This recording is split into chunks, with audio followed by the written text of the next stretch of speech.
आज का बाइबल का वचन न्यायकर्ताओं का ग्रंथ अध्याय 9 वचन 6 से 15 और आज का सुसमाचार सन्मति के अनुसार अध्याय 20 वचन 1 से 16। न्यायकर्ताओं का ग्रंथ अध्याय 9 वचन 6 से 15। इसके बाद सिक्केम और बेत मिलो के सब नागरिक सिक्केम के बड़े पत्थर के निकट बलूत वृक्ष के पास एकत्र हो गए और उन्होंने अबीमेलेक को राजा घोषित किया। जब योताम को इसकी सूचना मिली तो वह जाकर गरिजिम पर्वत के शिखर पर खड़ा हो गया। उसने ऊंचे स्वर से लोगों को संबोधित करते हुए कहा, सिक्केम के नागरिकों, मेरी बात सुनो, जिससे प्रभु तुम लोगों की बात सुने। वृष्ट किसी दिन अपने राजा का अभिषेक करने निकले। वे जैतून के पेड़ से बोले, आप हमारे राजा बन जाइए।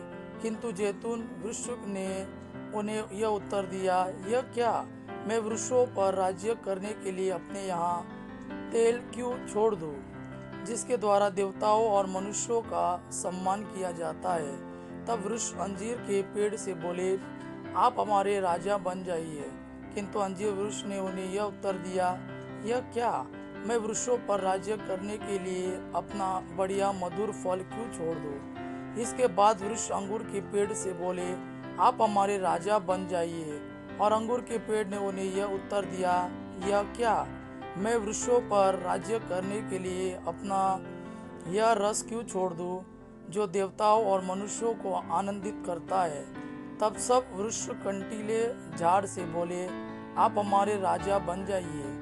कंटीले झाड़ ने वृक्षों को यह उत्तर दिया, यदि तुम लोग सचमुच अपने राजा के रूप में मेरा अभिषेक करना चाहते हो तो मेरी छाया की शरण लेना जाओ, तो मेरी छाया की शरण लेने आओ। नहीं तो कंटीले झाड़ से आग निकलेगी और लेबनान के देवदार वृक्षों को भी भस्म कर देगी। आज का सुसमाचार सन्मति के अनुसार अध्याय 20 वचन 1 से 16। स्वर्ग का राज्य उस भूमिधर के सदृश है जो अपनी दाखबारी में मजदूरों को लगाने के लिए बहुत सवेरे घर से निकला। उसने मजदूरों के साथ 1 दिनार का रोजाना तय किया और उन्हें अपना दाखबारी भेजा। लगभग पहले पहर वह बाहर निकला और अब उसने दूसरे को चौक में बेकार खड़ा देखकर कहा, तुम लोग भी मेरी दाखबारी जाओ, मैं तुम्हें उचित मजदूरी दे दूंगा। और वे वहां गए। लगभग दूसरे और तीसरे पहर भी उसने बाहर निकलकर ऐसा ही किया। वह 1 घंटा दिन रहे, फिर बाहर निकला और वहां दूसरों को खड़ा देखकर उनसे बोला, तुम लोग यहाँ दिन भर क्यों बेकार खड़े हो। उन्होंने उत्तर दिया, इसलिए कि किसी ने हमें मजदूरी में नहीं लगाया। उसने उनसे कहा, तुम लोग भी मेरी दाखबारी जाओ। संध्या होने पर दाखबारी के मालिक ने अपने कारिंदे से कहा, मजदूरों को बुलाओ, बाद में आने वालों से लेकर पहले आने वालों तक सबको मजदूरी दे दो। जब वे मजदूर आए जो 1 घंटा दिन रहे काम पर लगाए गए थे, तो उन्हें एक दिनार मिला।